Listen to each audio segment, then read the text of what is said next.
Tak pernah terbersit sedikit pun dalam benakku yang sederhana, bahwa takdir hidupku sebagai seorang tenaga kerja Indonesia, TKI, yang kerap dipandang sebelah mata, akan mengantarku pada sebuah momen klimaks yang begitu monumental, sebuah babak dalam kisah perantauanku di negeri orang yang akan mengukir sejarah pribadi, sebuah adegan di mana seorang CEO arogan, yang kekuasaannya setinggi langit dan kesombongannya melampaui batas, akhirnya bertekuk lutut di hadapanku, seorang buruh biasa. Hari itu, sebuah insiden dahsyat mengguncang fondasi sebuah pabrik manufaktur raksasa di jantung negeri asing ini. Mesin utama yang menjadi nadi operasional, yang menjadi jantung berdetak dari seluruh lini produksi, mengalami kerusakan total, sebuah malfungsi fatal yang begitu parah hingga membuat para teknisi lokal yang berlabel ahli dan berpengalaman, sekalipun mengangkat tangan, menyerah kalah, mengakui ketidakmampuan mereka di hadapan kompleksitas masalah yang mendera. Kejadian ini bukan sekadar kerusakan teknis biasa. Ini adalah krisis eksistensial yang mengancam ribuan nyawa dan mimpi yang bergantung pada putaran roda-roda di pabrik itu. Sebuah keheningan mesin yang secara harfiah dapat meruntuhkan sebuah imperium bisnis yang telah dibangun dengan susah payah selama puluhan tahun, menenggelamkan semua harapan dalam jurang kegagalan. Sejak awal kehadiranku di perusahaan ini, aura kesombongan CEO tersebut sudah terpancar begitu kuat, menguar di setiap lorong, di setiap ruang rapat, bahkan hingga ke sudut-sudut paling terpencil di lantai pabrik. Namanya adalah Tuan Alistair Finch, seorang pria paruh baya dengan rahang kokoh dan tatapan mata yang selalu menyiratkan superioritas, seolah-olah dunia ini adalah panggung pribadinya dan semua orang adalah penonton bayaran yang tak berarti. Setiap kali tak sengaja berpapasan denganku, atau bahkan ketika ia sekadar melirikku dari kejauhan, ia selalu melontarkan cemoohan, kata-kata merendahkan yang bagai anak panah beracun menembus kulit batinku. Kamu hanya buruh rendahan. Jangan sok pintar. Serunya dengan nada mencemooh yang tak terhapuskan dari ingatanku, tatapan matanya penuh ejekan, seolah mengejar status sosialku yang berada di dasar piramida, membedakanku dari kalangan terpelajar atau berkuasa yang ia anggap sejajar dengannya. Kata-kata itu, setiap penggalannya, menusuk ulu hati, meremukkan harga diriku yang terkumpul sedikit demi sedikit dari keringat dan kerja keras di perantauan. Namun aku memilih diam, menelan getir pahitnya hinaan itu dalam-dalam. Bukan karena tak mampu membalas, tetapi karena aku percaya, di lubuk hatiku yang terdalam, aku tahu suatu saat nanti, Tuhan akan membuktikan siapa yang benar-benar bernilai, siapa yang memiliki esensi dan substansi yang tak dapat diukur oleh jabatan atau kekayaan semata. Dan hari yang tak terduga itu pun tiba, meruntuhkan semua asumsi dan hierarki yang selama ini dipegang teguh. Pabrik, yang sebelumnya selalu menderu dengan irama produksi yang tak henti-henti, mendadak lumpuh, seperti raksasa baja yang tertidur pulas dalam keheningan yang mencekam. Suara-suara mesin yang biasanya berdentum, berdecit, dan berdengung, kini sunyi senyap, digantikan oleh bisikan-bisikan kepanikan dan langkah kaki yang tergesa-gesa. Mesin utama, yang menjadi jantung dan otak dari seluruh operasional lini produksi, berhenti total, menyisakan kekosongan yang menganga dan kengerian yang menyelimuti setiap sudut ruangan. Ribuan karyawan, yang hidupnya bergantung pada putaran mesin itu, dilanda kepanikan massal, wajah-wajah mereka memucat, mata-mata mereka memancarkan ketakutan akan masa depan yang tiba-tiba menjadi abu-abu. Perusahaan yang tadinya kokoh, seolah tak tergoyahkan, kini terancam bangkrut, hanya dalam hitungan jam, seolah-olah seluruh fondasi bisnis yang dibangun selama puluhan tahun rapuh seperti rumah kartu di hadapan hembusan badai kecil. Para teknisi asing, yang digadang-gadang sebagai ahli dengan bayaran fantastis dan reputasi internasional, mencoba memperbaiki dengan segala daya dan upaya, mengobrak-abrik panel, memeriksa sirkuit, dan mengganti komponen, namun hasilnya nihil. Setiap usaha mereka hanya berujung pada kegagalan yang kian mempertebal lapisan keputusasaan yang menyelimuti atmosfer pabrik. Aku berdiri di sudut ruangan, menyatu dengan bayang-bayang, menjadi saksi bisu dari drama yang terpampang nyata di hadapanku. Dari posisiku yang tak menonjol, aku bisa mengamati para insinyur dan teknisi yang kebingungan. Wajah-wajah mereka memancarkan kombinasi frustrasi, kelelahan, dan keputusasaan yang mendalam. Mereka berkerumun di sekitar mesin raksasa yang membisu, saling berbisik, menggaruk kepala, dan sesekali menghela napas panjang, seolah menghadapi teka-teki yang tak terpecahkan. Di tengah kekacauan itu, CEO Alistair Finch tampak lebih dari sekadar frustasi. Wajahnya merah padam, urat-urat di lehernya menonjol, menunjukkan tingkat tekanan dan kemarahan yang luar biasa. Namun, di balik ekspresi marah itu, ia tetap berusaha mempertahankan topeng kesombongannya, mencoba memancarkan aura kendali, seolah semua akan baik-baik saja. Seolah krisis ini hanya ria kecil yang akan segera berlalu, bukan gelombang tsunami yang mengancam untuk menenggelamkan segalanya. Namun, aku, yang sudah terbiasa membaca ekspresi manusia dari pengalaman pahit hidup, bisa membaca dengan jelas dari sorot matanya yang sesekali berkedip cepat, dari tangannya yang gemetar samar saat ia menyilangkan lengan di dada, bahwa ia sebenarnya ketakutan setengah mati, menyembunyikan kerapuhan di balik tirai kemewahan dan kekuasaan. Kemudian, suara berat CEO itu memecah keheningan yang cemas, menggelegar seperti guntur di tengah badai, ditujukan kepada para teknisi yang sudah terlihat kelelahan dan putus asa. Jangan berdiri saja. Kalian dibayar mahal, tapi tak berguna. Hardiknya, suaranya dipenuhi amarah dan kekecewaan yang meluap-luap. Kata-katanya menusuk langsung ke ulu hati para profesional yang sudah menguras seluruh energi dan pengetahuannya. Setiap kalimatnya bagai cambuk yang mendarat telak, memicu gelombang kekecewaan di antara teknisi yang merasa harga dirinya direndahkan setelah semua upaya yang mereka curahkan tak membuahkan hasil. Aku hanya bisa menarik napas panjang, mencoba menahan diri, menahan gejolak emosi yang mulai membuncah di dada. Ada amarah, ada keinginan untuk berteriak, untuk membela, untuk menunjukkan bahwa bukan hanya mereka yang merasa tak berguna, tetapi juga diriku yang selalu dianggap remeh. Namun, aku tahu ini bukan saatnya. Aku harus tetap tenang, membiarkan kemarahan itu mengendap, karena di dalam hatiku yang paling dalam, di balik kesabaran yang aku latih bertahun-tahun, sebuah keyakinan mulai bergolak, sebuah pengetahuan yang mendesak untuk diungkapkan, sebuah harapan bahwa aku mungkin memiliki jawaban, meskipun dunia luar menganggapku tak berarti. Ironisnya, di tengah keputusasaan kolektif yang menyelimuti seluruh pabrik, di balik tabir kesederhanaan dan status sosial yang direndahkan, aku tahu cara memperbaiki mesin itu. Sebuah pengetahuan yang mungkin terdengar mustahil bagi banyak orang, namun itu adalah kebenaran yang tak terbantahkan. Sebelum aku memutuskan untuk merantau ke negeri orang ini, meninggalkan tanah air dengan sejuta harapan di pundak, aku pernah bekerja di sebuah bengkel besar di kampung halaman. Bukan sekadar bengkel biasa, melainkan bengkel yang menangani berbagai jenis mesin, dari yang paling sederhana hingga yang paling kompleks, termasuk beberapa mesin industri skala kecil. Pengalaman bertahun-tahun di sana, setiap denting kunci pas, setiap oli yang melumasi tanganku, setiap masalah teknis yang berhasil kupecahkan, telah mengukir jejak pengetahuan yang mendalam di benakku. Memang benar, mesin industri di pabrik ini jauh lebih besar, lebih canggih, dan secara fundamental lebih kompleks dibandingkan mesin-mesin yang biasa kuperbaiki. Namun, di balik segala kerumitan itu, aku menyadari bahwa prinsip dasar kerjanya, logika di balik setiap komponennya, dan cara mencari sumber masalah, pada dasarnya tetap sama. Sebuah keyakinan yang samar, namun kuat, mulai tumbuh di dalam diriku. Akan tetapi, keraguan menghantuiku. Apa mungkin seorang TKI rendahan sepertiku, yang selalu dicemooh dan dianggap tak memiliki kapasitas lebih dari seorang buruh kasar, akan dipercaya untuk menangani krisis sebesar ini, untuk menyentuh mesin yang telah membuat para ahli internasional sekalipun angkat tangan? Situasi semakin memburuk, atmosfer pabrik menjadi semakin tegang, seperti tali busur yang ditarik hingga hampir putus. Setiap menit yang terbuang bukan hanya berarti penundaan produksi, melainkan secara harfiah berarti kerugian finansial yang tak terhitung, kerugian miliaran yang menggerogoti cadangan kas perusahaan dan mengancam stabilitas ekonomi ribuan keluarga karyawan. Kepanikan yang awalnya hanya berupa bisikan kini berubah menjadi gumaman yang lebih keras, merambat dari satu orang ke orang lain, mencerminkan ketakutan akan pemutusan hubungan kerja, kebangkrutan, dan masa depan yang suram. Melihat kondisi yang semakin genting, dan didorong oleh dorongan hati yang tak bisa lagi kubendung, sebuah keberanian mendadak menyelimutiku. Dengan langkah yang mantap namun gemetar, aku memberanikan diri melangkah maju dari sudut gelap tempatku bersembunyi, menuju kerumunan insinyur dan manajer yang masih sibuk berdebat dan mencari solusi. "Tuan, izinkan saya coba," kataku pelan. Suaraku nyaris tak terdengar di tengah kegaduhan, namun kata-kata itu berhasil menarik perhatian. Semua mata, yang tadinya terpaku pada mesin atau layar komputer, kini menoleh ke arahku, seolah baru menyadari keberadaanku. Lalu, seperti yang sudah kuduga, terdengar gelak tawa sinis yang menggelegar dari CEO Alistair Finch.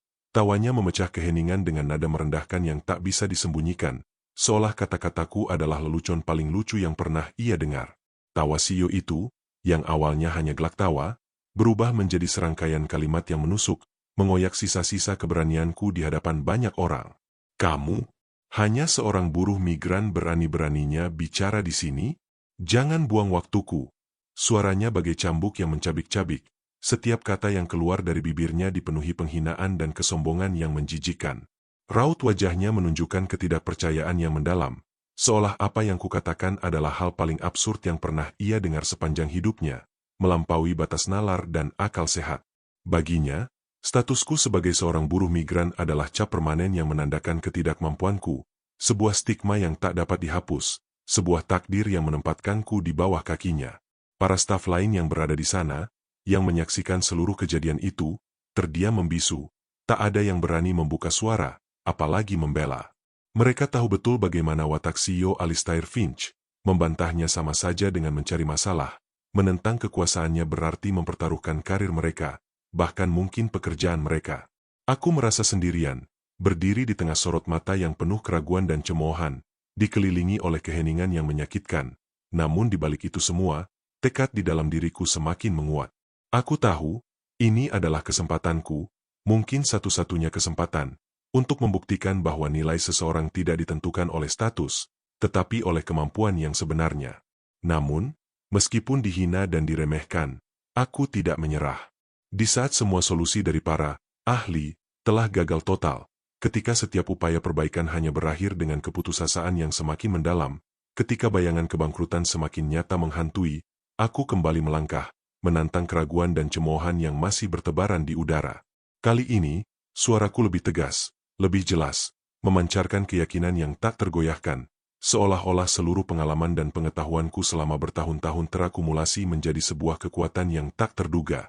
Aku menatap mata CEO itu, tatapanku lurus, tanpa rasa takut, meskipun jantungku berdebar kencang. Kalau saya salah, tak perlu bayar. Saya tidak akan meminta sepeser pun. Tetapi kalau berhasil, kataku, jeda sejenak untuk memastikan kata-kataku meresap, beri saya kesempatan bicara di hadapan semua orang, di hadapan Anda dan seluruh staf. Permintaanku sederhana, namun syarat yang aku ajukan adalah sebuah pertaruhan besar yang menguji ego dan kekuasaan seorang CEO. Suasana mendadak hening, kali ini keheningan yang berbeda, bukan keheningan cemoohan, melainkan keheningan yang penuh dengan ketegangan dan antisipasi. CEO itu mendengus. Ekspresinya sulit ditebak, antara marah, terkejut, dan mungkin sedikit penasaran yang tersembunyi. Setelah beberapa saat yang terasa seperti keabadian, ia menunjuk ke arah mesin yang membisu, seolah memberi izin dengan syarat yang tak terucap. Baik, buktikan. Kalau gagal, anggap dirimu sudah habis di perusahaan ini. Ancamnya, suaranya mengandung janji dan peringatan sekaligus, sebuah pertaruhan yang akan mengubah hidupku, apapun hasilnya. Tanganku gemetar saat pertama kali menyentuh panel mesin raksasa itu. Getaran itu bukan karena takut, melainkan perpaduan antara gugup, antusiasme, dan tanggung jawab besar yang kini diemban di pundakku. Sensasi dingin logam dan tekstur kasar baut-baut yang berkarat terasa di ujung jariku, membangunkan kembali memori-memori lama dari bengkel di kampung halaman. Aku memejamkan mata sejenak, mengambil napas dalam-dalam, mencoba menenangkan pikiran dan memusatkan seluruh konsentrasiku. Dalam kegelapan kelopak mataku, aku mengingat setiap detail pengalaman di bengkel lamaku, setiap tata letak komponen, setiap diagram listrik yang pernah kupelajari, setiap masalah teknis yang pernah kupecahkan. Aku membayangkan kembali setiap suara mesin yang pernah kudengar, mulai dari dengungan halus saat berfungsi normal, hingga raungan kasar yang menandakan masalah serius, hingga keheningan total seperti yang terjadi sekarang. Dengan keyakinan yang berangsur-angsur tumbuh, aku mulai bekerja.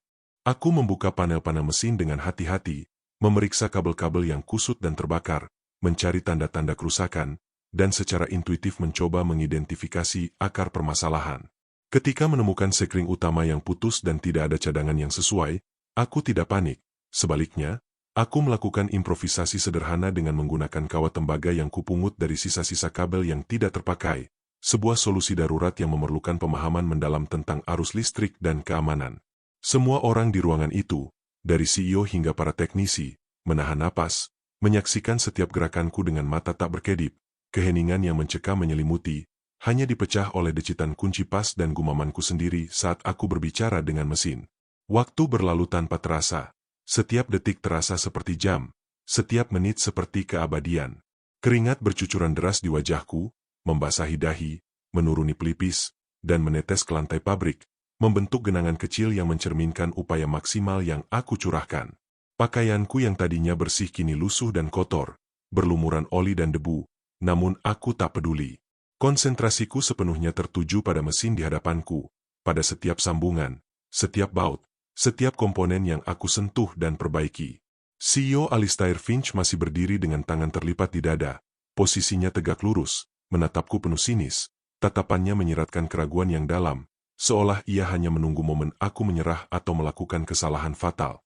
Sesekali ia melirik jam tangannya, mengisyaratkan ketidaksabarannya, namun anehnya, ia tidak pergi.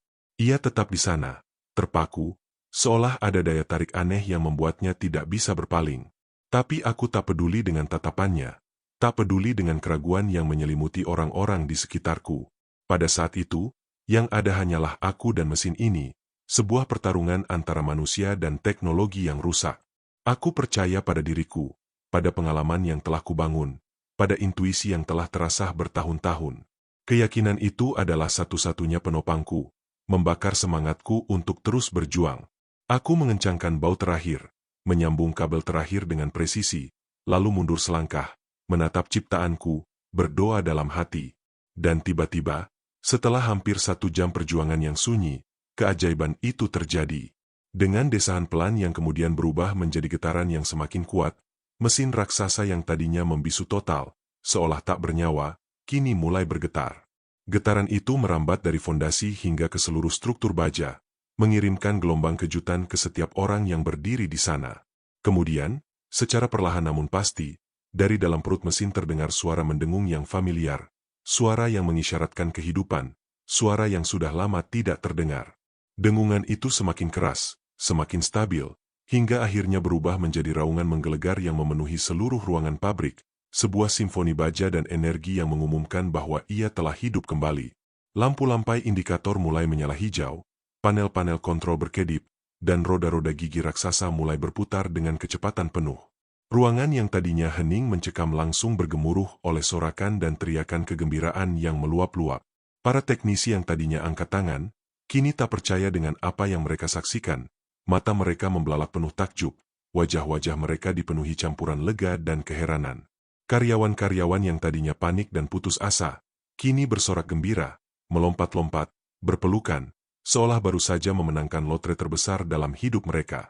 Produksi yang sempat terhenti total kini kembali berjalan lancar. Mesin-mesin lain mulai mengikuti irama, mengulang proses yang sempat terhenti. Pabrik yang tadi mati total, seolah kota hantu yang ditinggalkan, kini hidup kembali, berdenyut dengan energi dan harapan yang baru.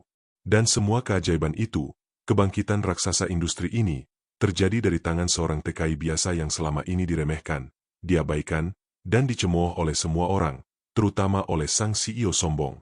Aku berdiri tegak di tengah sorotan, nafas terengah-engah, merasakan denyutan kemenangan yang meluap di setiap sendi tubuhku. Mataku mencari sosok CEO Alistair Finch, yang selama ini menjadi simbol kesombongan dan peremehan. Wajahnya, yang tadinya merah padam karena amarah dan frustrasi, kini pucat pasi, seperti kertas yang kehilangan warnanya, seolah-olah seluruh darah telah mengalir menjauh dari wajahnya, digantikan oleh syok dan keterkejutan yang mendalam.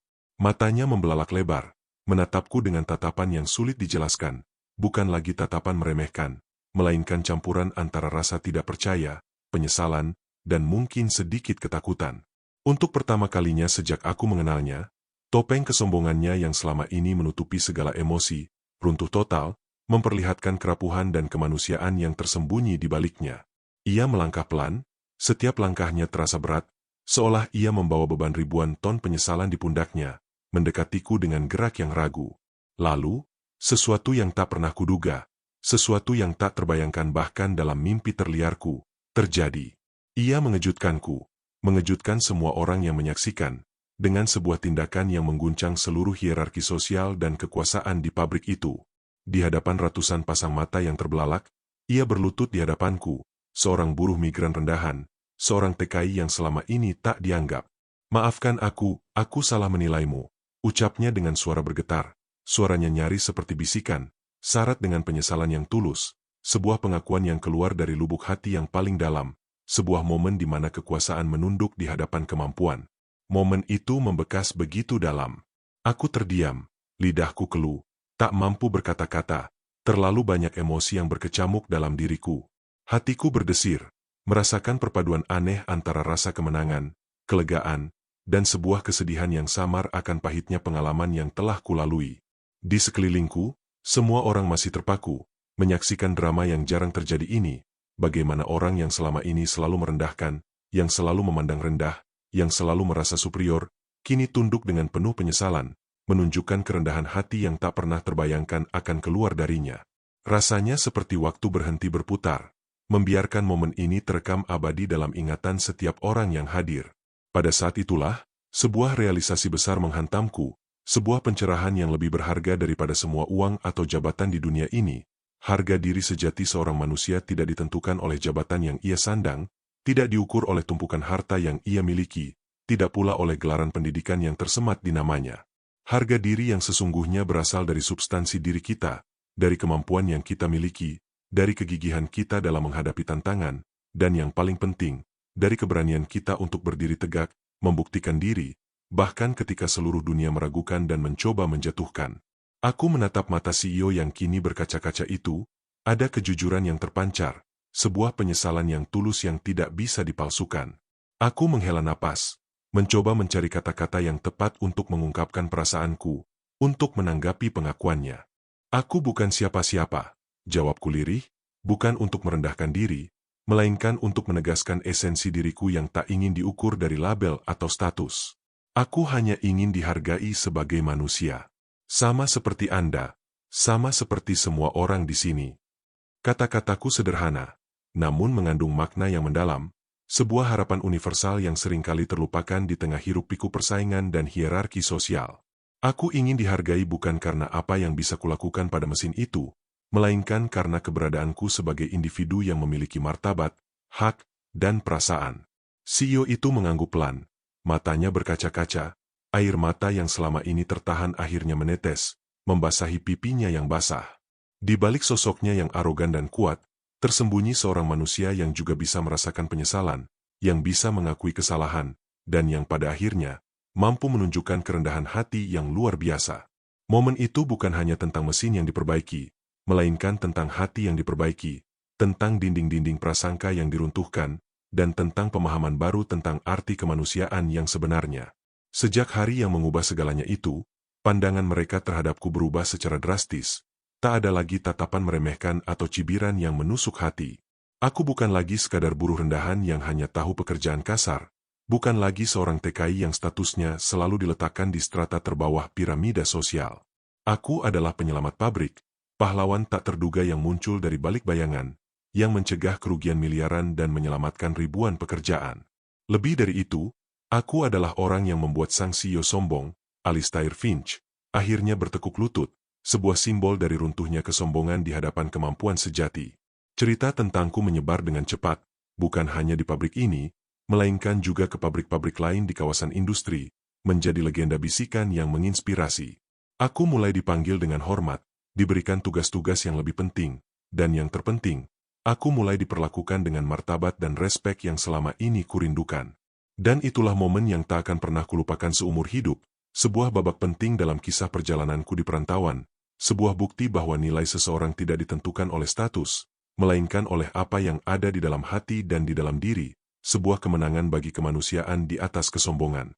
Ini hanyalah cerita fiktif, sebuah narasi yang dirajut dari imajinasi belaka. Segala kesamaan nama tempat, karakter, dan kejadian yang mungkin ditemukan dalam cerita ini, semata-mata hanyalah kebetulan belaka dan tidak ada kaitannya dengan situasi atau individu yang sebenarnya. Kisah ini ditulis untuk hiburan dan inspirasi, merayakan kekuatan semangat manusia dan kemampuan tersembunyi yang seringkali luput dari pandangan mata.